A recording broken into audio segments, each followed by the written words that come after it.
As a kid, my dad was a coach in a basketball team. One day I went with practice with him, but I was actually too young. I was only 4.5. So I just ran on the court and started practicing with them. And since then, I've always been playing basketball.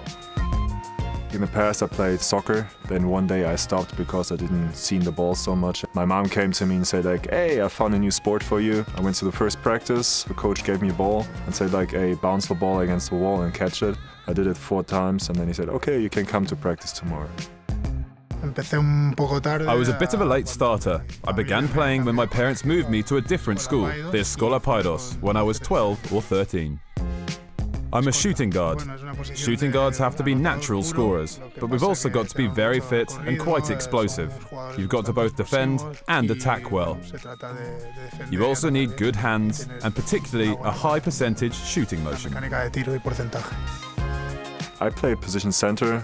My role is to defend the basket from players who want to score in the paint.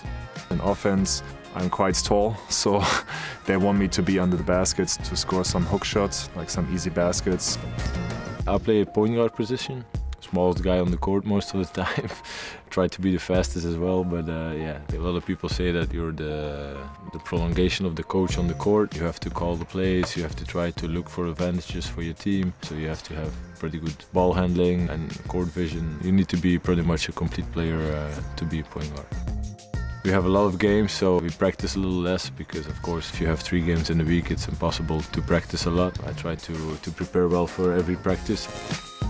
I played in Spain, I played in Turkey, I played in the US. In the EuroLeague you have many games per week, so I'm kind of used to it already.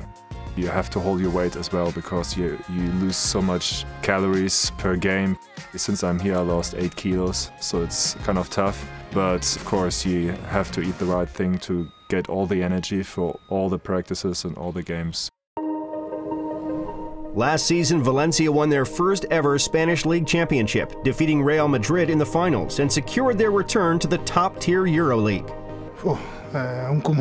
It was a mixture of many emotions. It proved that if you have belief and work the right way, it will pay off in the end.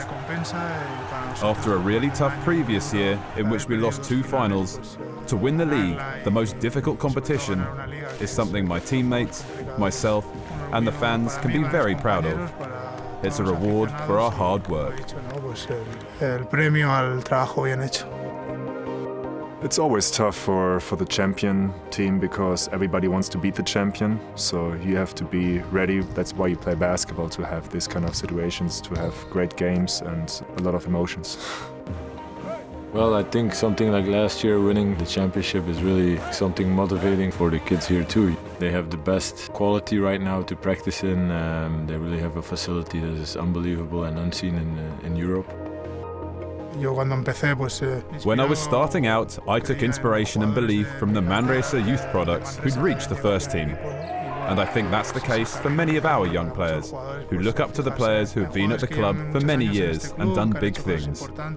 The thought of being one of those role models is very fulfilling for me. Of course, our goal is to win the championship again, and we are practicing really hard for it. I hope to repeat one day what happened last year. We have to try to compete on every level that we play. The club is trying to put a good team together every year to be able to compete with the best, and that's our job.